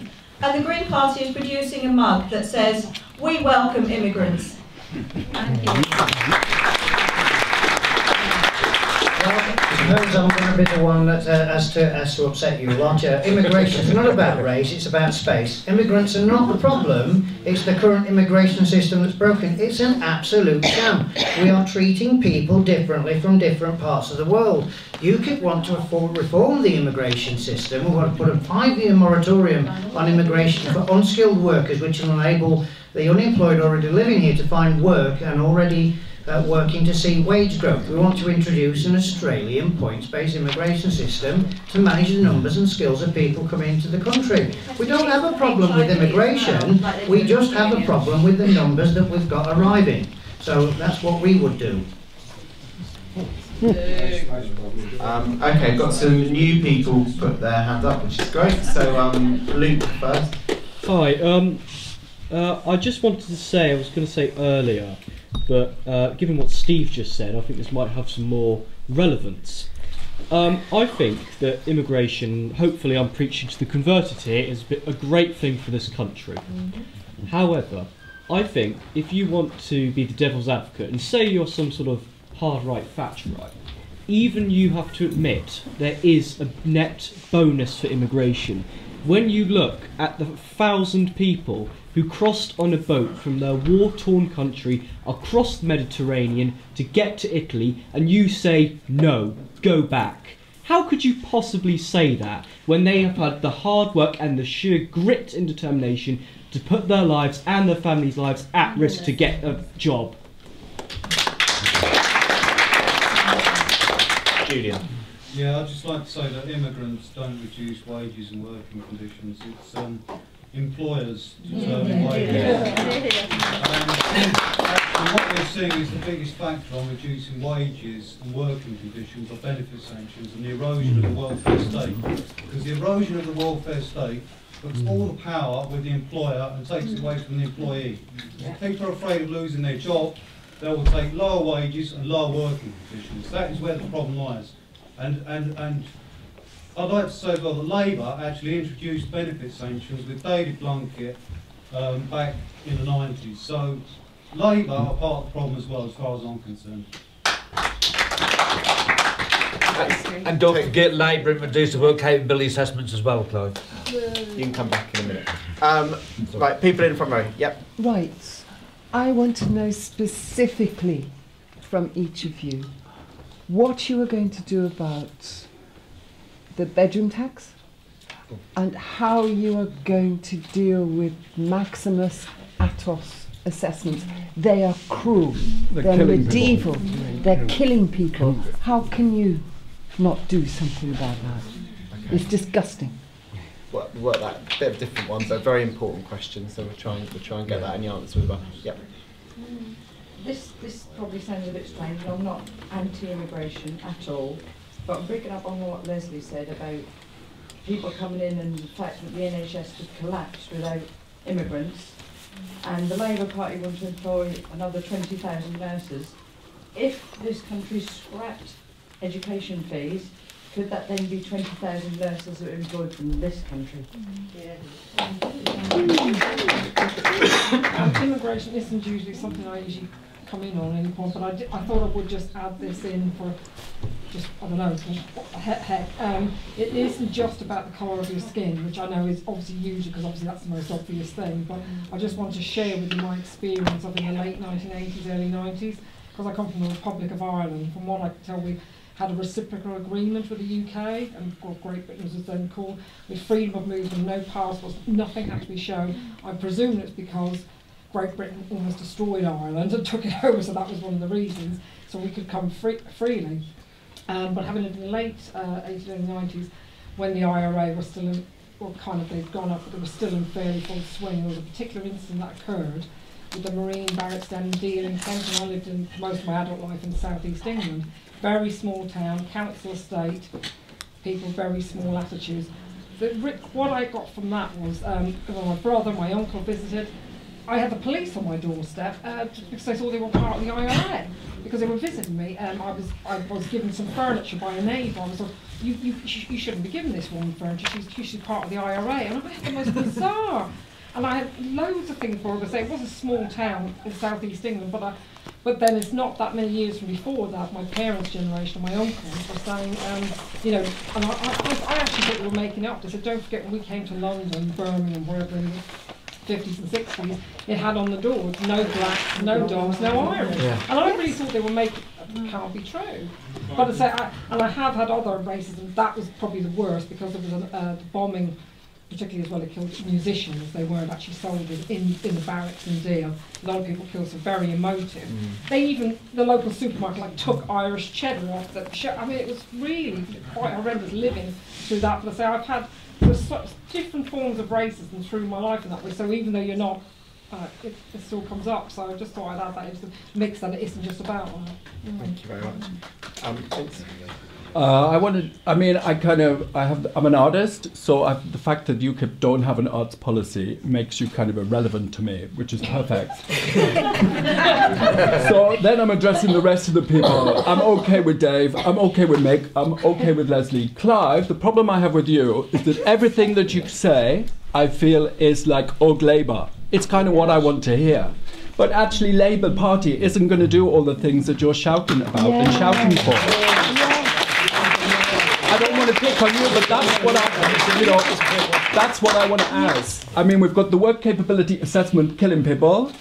I'm sorry, but it's true. Yeah, Sanctions, killing people. And so, let people come where are we going to go for that? Yeah. Right. So I want to try and bring everyone in that's put their hand up. But that's my point. Wait It's the old Labour, new for Labour. a second time, and then I'll bring everybody back. We've got to be out by 9, so don't have ages. So if you could try and keep your contributions 30 seconds to a minute. I would just like to. Oh, sorry. You're next. I'd like to make the point that our media give us the impression that we are the only country in the world who have immigrants. And in fact, the whole world is on the move. People have always migrated. We have people go away from this country to work, to travel. We have people who come here friend of mine who was a very good teacher said to her class when they were expressing views which she was not very happy with, she said, what would happen if your dad lost his job? Most of the children she was teaching had dads work. Would you be happy if he went abroad to earn some money for your mother and yours? Oh yes, they said. You know, it's everybody moves. Economic factors are worldwide and flux is everywhere. But you have to watch our media because we have a sort of post-imperialist attitude where we think they all come here. They don't. We go everywhere. My family came over from Sorry, Norway about 895. Yeah, but sorry, Darryl, you've spoken a few times and got people who haven't spoken yet. Yeah. I moved over here from Germany about half a year ago. What I find is a country that simply has the problem of not being able to cope with the number of people in it. Be that due to immigration, be that due to the birth rate, be that due to whatever, be that due to the deficit, that doesn't matter to me why. It is just the problem that the influx of people leads to the reason. We have housing problems and so on, because the number of houses rises slower than the number of people in the country. We have problems with education spaces, we have everything because the number of people in the country is growing too fast for our infrastructure to actually be able to... I'm going to bring you back. It's true. Okay, I'm going to come over here now. I'm just going to pick on some people that haven't said much. Natalie? Right, I'm going to bring other people in. You can talk about it at the pub. Natalie? You both say that it's about space and not about race, but the language you use is very inflammatory and it does cause divisions. My grandfather is Polish. He fought in World War II, and he was a refugee to this country because of what happened. People like him go to their local Polish clubs. They've been going for years. They go because they've had a chance to speak Polish with like-minded people, and they're seeing, these elderly people are seeing swastikas put on. They're seeing racist. They're seeing social clubs and things being a focus of hatred where they've never been before. And I'd like to know what you would say to elderly people like that who fought World War II and came here as refugees and are now scared about where they're going and places they've been going to.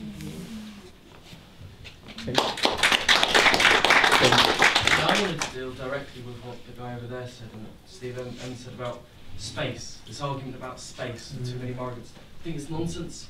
Point one, when human beings were hunter-gatherers, hundreds of thousands of years ago, there were many less human beings. Did that mean we had more stuff? No, actually, we were much, ridiculously much poorer. So obviously you might think that having less people, more space means you're wealthier. Well, maybe you want to go back to that through some kind of nasty eugenics, etc. But it's not true. Japan has the highest population density in the world.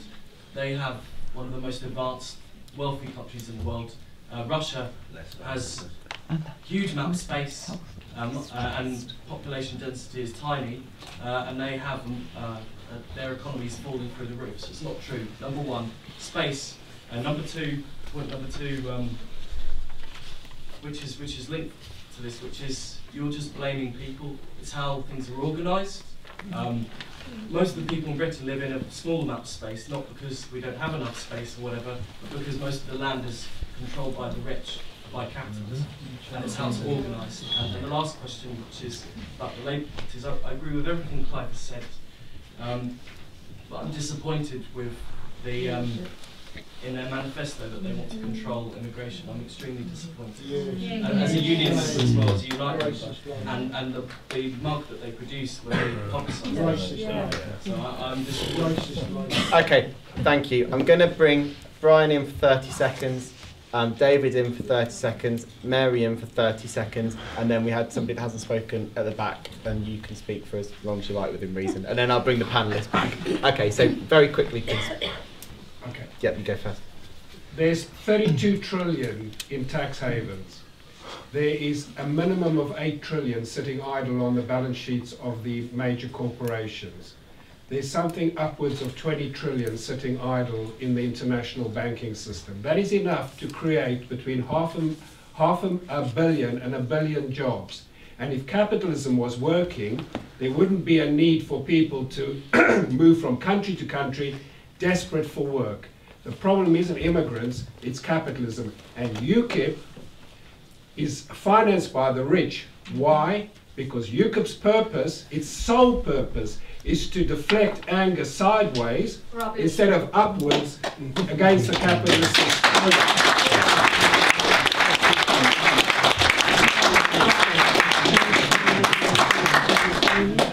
Yes, this in a sense is a follow-up on what our artist friend in the front row said a few minutes ago, to Clive Lewis in particular.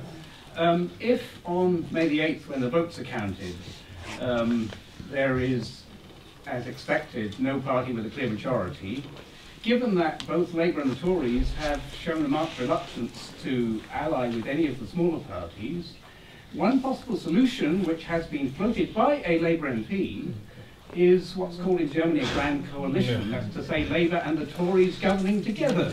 Would you care to comment on this? Very quickly. Yeah, bollocks.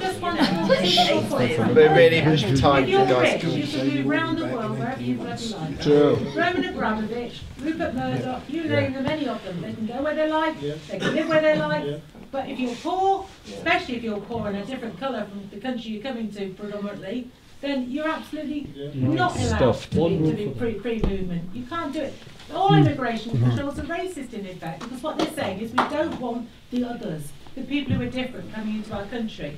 Blame the Lithuanian, blame the Pole, blame the Indian nurse who treated you last week, but don't blame the people who caused this crisis, which is the bankers and the rich people who started austerity. Austerity is the root cause of all our problems, not immigrants. They're welcome here. Welcome anytime.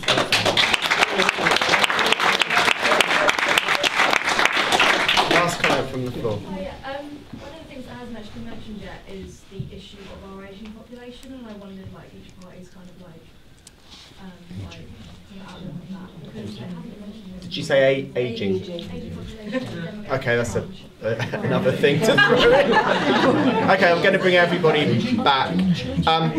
Just before I bring everybody back, thank you for that. And just there's nobody spoken on behalf of the NUT, so I just wanted to say about school spaces, which is particularly what you mentioned. The NUT has told the government for years that there's a future crisis coming with primary school places. Yeah, it's continued to build free schools where they're not needed. And in this city, if you ever need an example of where free schools are being built when they're not needed, you need to walk around the city centre and open your eyes at what's happened to the fire station and the bus station. So you know, the NUT has told them about this crisis. It isn't because of immigration, it's because free schools are being opened in the wrong place. So that's just the NUT perspective on that. Okay, so there's a lot to come back on. Try and be as brief as you can. We should be okay for time. Okay, so I'll bring, okay, you've got the mic. Clive back. Lots of points to come back on there. First one, Grand Coalition. No. Yes, yeah, again. No.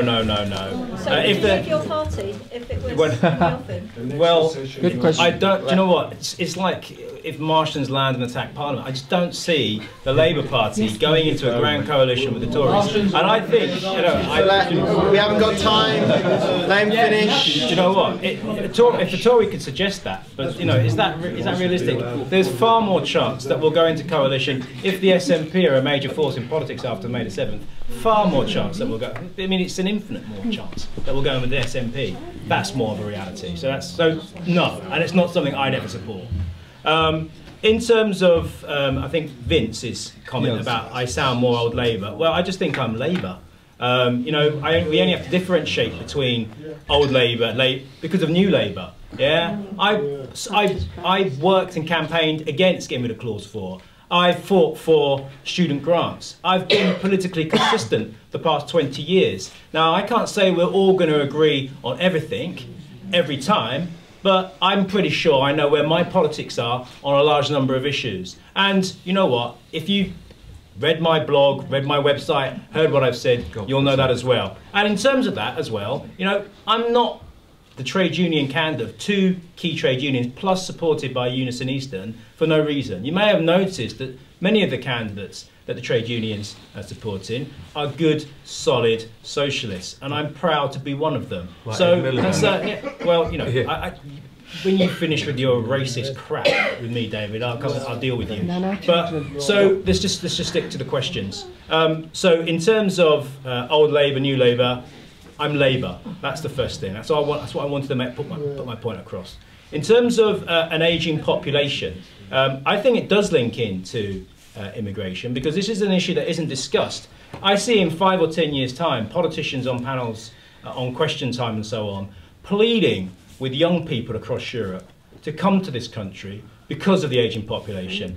We're not making people as fast as we used to. And across Europe now, Germany, Spain, France, Italy, they're behind the curve. People want to come here, partly because we speak English. English is an international language. People want to come to live here. Sometimes you might ask yourselves why, but people want to come and live here. And there's going to be a problem, because in 10, 15 years' time, when the 5, 10, 15 years' time, when the baby boom generation are coming into it across Europe, there is going to be a race for young people in Europe to come and work in your country to keep your economy afloat. So I would say, let's welcome those people who are coming here. Let's make them welcome. Let's make them a part of our society, a part of our economy. We've done that throughout our history, and we should do so again. I'm proud to champion that. I'm proud to big it up. In terms of what's been said, the last point on UKIP and there's no space and there's no resources, someone told me a little story on the doorstep, and it was this. Imagine that there's a plate of biscuits, 10 biscuits in the middle. You may have heard this story. And there's a UKIP politician, a banker, a domestic UK worker, and an immigrant. And the banker reaches over, grabs 9 biscuits, hands over 4 to the UKIP guy. The UKIP guy turns around to the British worker and says, "Watch that immigrant, mate. He's going to have your last biscuit." That's basically what's happening at the moment in terms of austerity. That's how it works. And I think it's quite a good narrative. Thank you. A couple of things, just to get out of the way. The remark that Clive made a bit earlier, I was warned before I came to the hustings tonight, and I've been warned over the last couple of weeks that for some reason class war has really got up his nose. Good. I mean, he's not happy with the fact that we're running. I'm not happy. It's beyond not happy that we're running. It's a sort of, he feels threatened by us, and he's right to feel threatened by us. Can I just ask you, did you or did you not refer to Clive as a nigger on your Facebook and refer to so that's, coffee yeah, I and think that's cream right. as That's a right, mix, David. a black person and a Yeah, white you know what? You're a hypocrite. You did. You're utter hypocrite. What I did was, I posted up. I saw it. I was shown it. Yeah, I posted up some film of Malcolm X making a speech about house Negroes and field Negroes. Now, I have a huge amount of respect. I have a huge amount of I'm respect. getting support from UKIP here on this. You know what I mean? Right, let David answer, yeah. So, I put up something by Malcolm X on house Negroes and field Negroes, and if Clive wants to take that as a message about what black representatives should do in Parliament when representing their people, that's a matter for him. In terms of the implication that I'm some kind of, what was it you said, racist? You brought my race into For 40 years, I have fought racists in this country. For 40 years, I put my life and my body on the line to fight racists in this country. And I'm not going to take lessons from Clive Well, you Lewis. might as well start. There's two you know, I'm an immigrant too. Now, Clive's been told to come in here and rouse stuff up. It's worked. Yes. You've been rousing stuff up. You're trade unionists as well, remember? Yeah. You're both trade unionists. Do you remember working in the South Norfolk District Council? You had to defend the bedroom tax. Let's grow up. You have a responsibility to act decently and properly when a lot of trade unionists here, and you know that. You know that, David. Okay, let's finish on. Move it on. Yeah. I think it's a bit unfair for Clive to bring his Labour cronies in here to give us a hard time.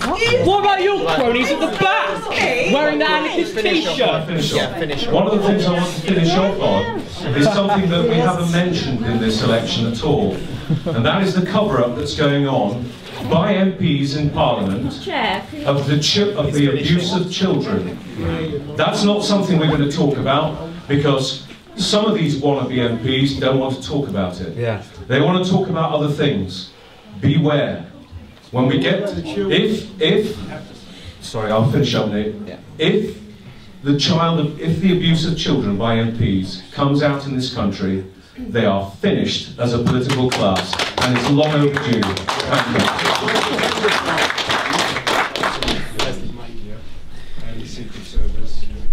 Brian. I'm going back to Brian. Thank you. Picking up on some of the points that were raised before we got into talking about layman's realm and racism. We have an ageing population. We need to increase the size of the NHS. We need to train British nurses and improve our education system a lot. And if we need people from abroad to come and do it, or if people from abroad want to come and do those jobs, they're welcome. On work capability assessments, we would scrap them. We don't want ASOS, we don't want Maximus. The best person to decide whether you're fit. The best person. The people who know whether you're fit to go to work or not are you and your GP. If you have a disability, you spend your whole life focusing on what you can do. And when you do those forms, the work capability assessment for the DLA, for all the rest, it's hours and hours of paperwork saying your cup is half empty. It adds to what Vince was saying about work capability assessments killing people, because it's so depressing in a clinical way as well as in a metaphorical way. We don't need it. On the point about Irish people, I think that's very pertinent because people aren't guilty by association because of their race. And, you know, my husband's Irish. He used to be terrified every time he got the ferry to go and see his parents in case he ended up in prison like the Guildford Four. Along with that, we need to be on the same lookout for Islamophobia, anti-Semitism, and every other kind of racism, as well as the stigma that's attached to being homeless, being out of work, being mentally ill. If you want politics to reverse spiralling inequality and escalating climate change, your best chance of getting it is if you vote for it. And the election before Thorpe Hamlet got its first Green councillor, we lost it by 1 vote. Oh, boo. If you want it, vote for it. On bedroom tax, I've already said that UKIP will act a tax. He's gone. It's just a done deal. He's gone. And on the coalition point that Excuse me, can you ask this man at the back here to stop doing this and looking at clients? Sorry, I didn't see anything. It's completely pathetic and inoffensive. I'm sure house niggers aren't meant to look back, are they? They're meant to kind of have their eyes down on the floor. Is that what you want me to do? Yeah, whatever. You're hypocrites. Class war. You are anti the bedroom tax. Yeah, we're anti the bedroom tax. That's gone. UKIP won't have the bedroom tax. There was another point about GPs. We think we have a policy that GPs are the best person to do workplace assessments. So if you've got a disabled person, my wife's a highly disabled person. She's got arthritis in quite a bad way. She's on DLA. Well, it's not DLA anymore, is it? PIP, and she's on ESA. I had to buy her a mobility scooter, and she's got a wheelchair. Now we in UKIP think the doctors are the best people to do that. They very often know the patients, and it's the doctors that will be doing these assessments. Okay, thank you very much. On coalitions, UKIP won't go into coalition with any party. We will support on a basis, a policy by policy basis. Mick, that's very kind. Okay, this is on. Yeah, it's on. Hear me?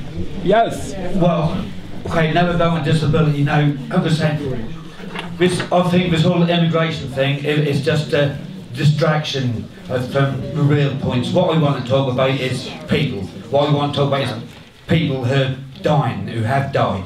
Now, Dandy Party, Dandy stood for disabled and not dead yet, mean not like the 70 people a week who die after being assessed as fit for work by ATOS. And these figures came from that revolutionary rag of church times, Tory, with the in-house mag of the Tory Party of Prayer.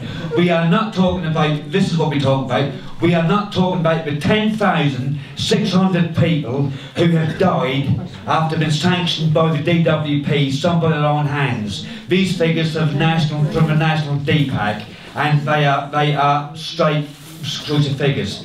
And there's also, here I've got, from Cuts to Resistance, Disabilities Experience Against about Welfare Reform. Now there's numerous cases in here, enough for Ian Duncan Smith and the DWP to be indicted for corporate manslaughter.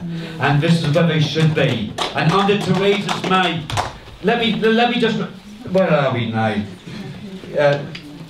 Go on, Mick, I'll fill in, keep going. Yeah, and under Theresa's draconian law of joint enterprise, the whole Tory gang should be culpable in this. They all should be in court on the charge of corporate manslaughter. We are talking about thousands of people. This government has got so much blood on its hands, it's absolutely mind-boggling.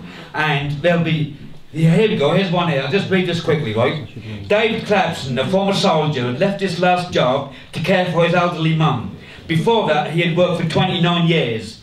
As a result of missing one appointment at the job centre, his benefits were stopped. He was diabetic, and without £71.70 per week from his JSA, he could not afford to eat or put credit on his electricity card to keep his fridge working, where he kept his insulin. 3 weeks later, David died from diabetic ketoacidosis caused by severe lack of insulin. A pile of CVs was found next to his body. Now, that one case alone should be enough to indict Duncan Smith for corporate manslaughter.